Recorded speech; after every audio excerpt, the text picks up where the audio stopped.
안녕하세요, 유쌤입니다. 오늘은 즐거운 직장 생활을 위한 심플한 원칙 5가지라는 주제로 함께 하겠습니다. 직장이 생각만 해도 막 즐겁고 기대되고 그렇다면 이건 아주 럭키한 케이스죠. 그런데 우리가 정말 그야말로 밥 먹고 살게 하는 고마운 직장도 즐겁기가 대단히 어렵습니다. 쉽지 않죠. 그게 바로 우리의 인생의 어려움이 거기에 있는 것 같아요.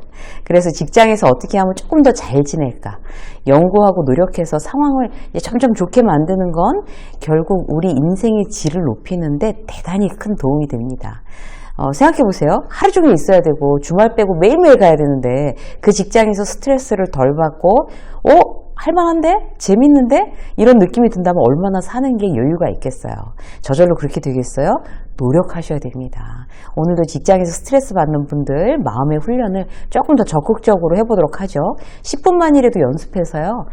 이 내용으로 이제 여러분들의 마음을 반복해서 훈련하는 어떤 그런 이제 행동들이 있다면 마음 근육이 조금 튼튼해질 수 있어요. 그래서 스트레스를 줄이고 우리가 직장 생활을 즐길 수 있는 5가지 원칙을 오늘 한 번 더 리마인드를 해보도록 하겠습니다. 첫 번째, 문제인간 총량의 법칙이에요.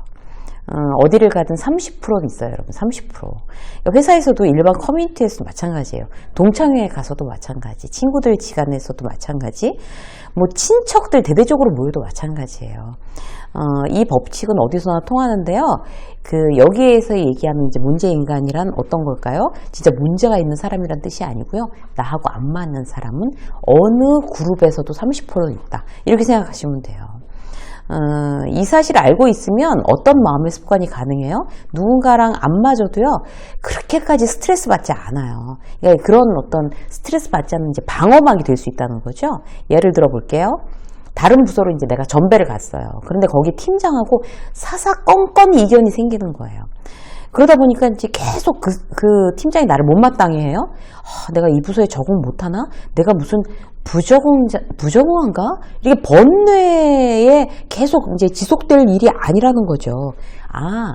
어느 조직이든지 30%는 나하고 안 맞는 사람들이 있는데 그게 지금 내가 이 전배온 이 부서의 직장 상사구나. 이렇게 생각하시면 돼요. 당신이 그분이시군요.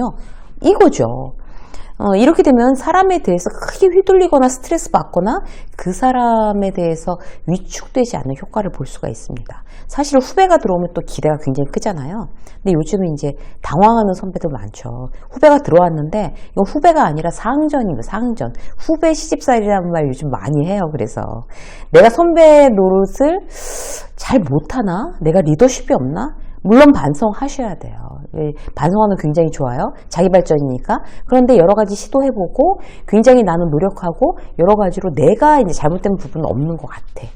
다른 사람한테, 동료들한테 물어봐도 굉장히 이제 나는 이렇게 FM대로 잘하고 있어요. 그런데도 그 후배랑 계속 안 맞아서 갈등이 느껴진다. 그러면 내가 리더십이 없는 게 아니라 이제 안 맞는 30%가 우리 후배로 이렇게 또 랜덤으로 만났구나. 그러면 그 자체로 인정하는 거예요. 안 맞는 친구다. 이렇게. 그걸 고치려고 난리를 치고 나 스스로를 자책하고 절대로 맞지 않습니다. 회사에서 만난 사람들한테 온 정열을 다해서 휘둘리고 스트레스 받지 마세요, 여러분. 자, 두 번째 단계. 최대한 말을 아끼세요. 말은 누가 실수할까요, 보통? 보통 말을 많이 하면 할수록 실수하는 말이 늘어나는 건 너무나 당연한 법칙입니다. 회사에서는 누군가를 설득하고 호감을 사기 위해서 말을 많이 하는 이런 것보다는 말 실수를 누가 더 안 하느냐, 이게 더 그 사람의 수준을 결정하는데 이제 잣대가 될 수 있어요. 주변을 한번 살펴보세요. 말하기 좋아하고 많이 하고 모여있으면 주로 자기 얘기에 정신없는 사람들, 말에 무게 있어요, 여러분? 그렇게 느껴지세요? 그 사람은 이제 가볍게 느껴지고 말실수를 많이 한다는 이미지예요, 어김없이. 예전에 선배 중에 일을 참 잘하는 선배가 있었어요. 근데 말하는 걸 너무 좋아하는 거예요. 말하는 거를. 일도 잘하지만 자기 얘기를 시작하면 한도 끝도 없어요. 술자리에서 자기 혼자 얘기해야 되고 회의 시간에도 자기 혼자 얘기해야 되고 남이 얘기 듣는 걸 너무 힘들어하는 거예요. 후배들은 이제 선배가 얘기하니까 그냥 참고 지루하든지 말든지 듣고 있는 거죠. 그런데 일에 관련돼서 꼭 필요한 이야기가 아니면 스몰 토킹이나 이런 거에 일단 능숙해야 되겠지만 이런 식으로 말을 많이 했을 경우에는 항상 자기 이미지를 깎아먹거나 아니면 자기 신뢰를 깎거나 뭔가 자기한테 데미지를 입힙니다. 그래서 특히 부정적인 이야기들 있잖아요. 뭐 뒷담화, 푸념, 내 자랑, 뭐 우리가 일상적으로 하는 이야기 중에 이거 안 하는 게 좋겠다는 거를 상식적으로 누구나 아는 그런 이야기들, 이런 거 안 하시면 돼요. 그러면 이제 평탄은 치는 거죠.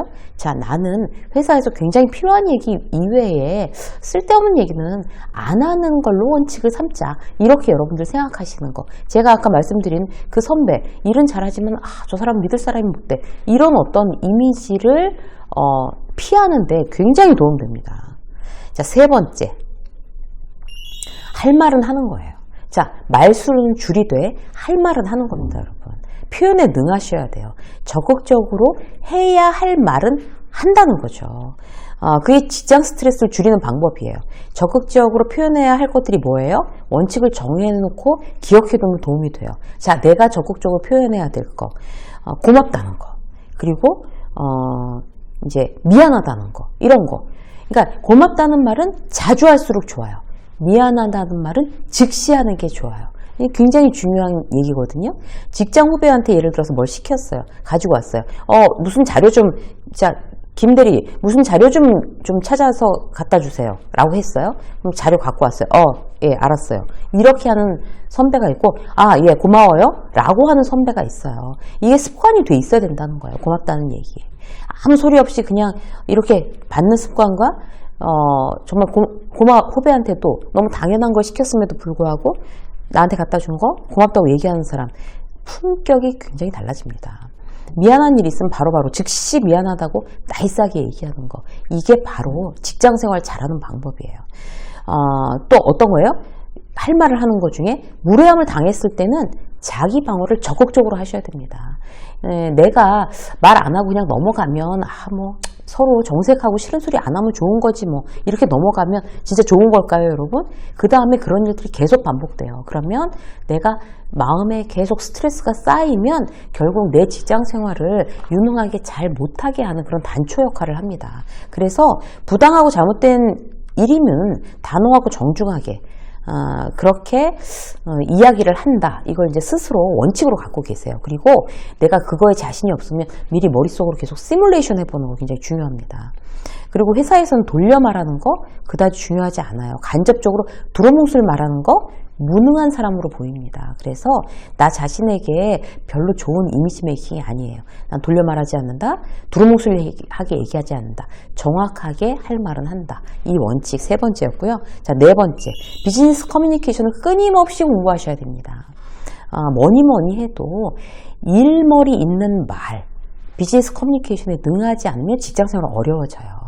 다른 어떤 인간관계나 이런 거 다 잘하면서 내가 일에 관련돼서는 정확하게 표현, 논리적으로 이야기하는 게 굉장히 취약하다. 그렇게 되면 결국 직장생활 한계가 있는 거예요. 그래서 재생 목록 중에, 요새 직장 수업의 재생 목록 중에 대화법에 보시면 대단히 비즈니스 커뮤니케이션에 대한 컨텐츠들이 많아요. 그걸 보고 여러분들이 몇 번이고 듣고 메모하셨다가 현장에서, 회사에서, 아니면 다른 일터에서, 또는 이제 거래처 만났을 때 활용해 보시는 거 직접 내가 해보셔야 돼요. 비즈니스 커뮤니케이션을 외국어라고 생각하고 입 밖으로 내서 연습한다. 이거 여러분들의 직장 생활을 정말 아주 순탄하게 성장시키면서 갈 수 있는 아주 최고의 방법입니다. 자, 다섯 번째, 한 가지 더 볼게요. 다섯 번째는요. 자, 심플하고 쿨하게. 어떤 거에 있어서 그래요? 직장 동료들한테 어떤 의미를 부여할 건가? 심플하게 하는 거예요. 심플하게.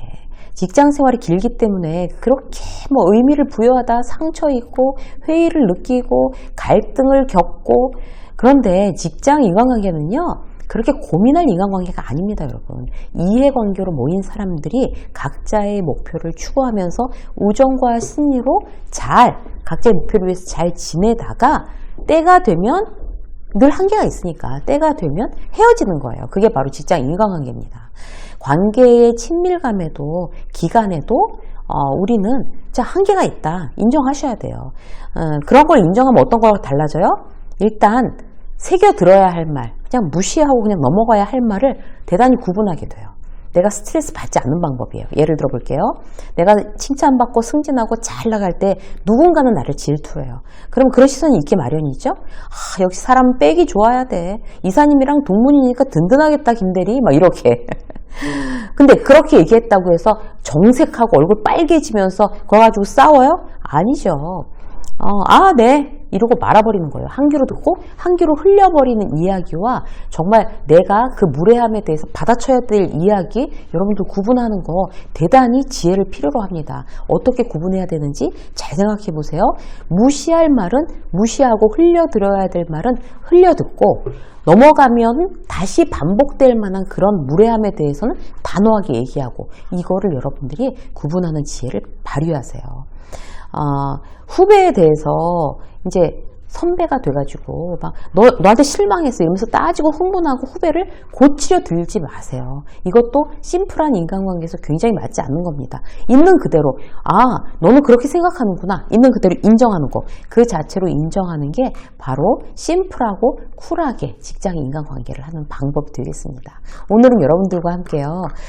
직장에서 조금 더 좀 즐겁고 내가 스트레스 안 받을 수 있는 방법은 뭘까? 여러분들이 늘 알고 계시겠지만 다시 5단계로 심플하게 정리를 했어요. 이거 다시 한번 리마인드 하셔서요. 여러분들 직장 생활에 활용하시면 좋겠습니다. 유쌤의 직장 수업 여기까지 하겠습니다. 고맙습니다.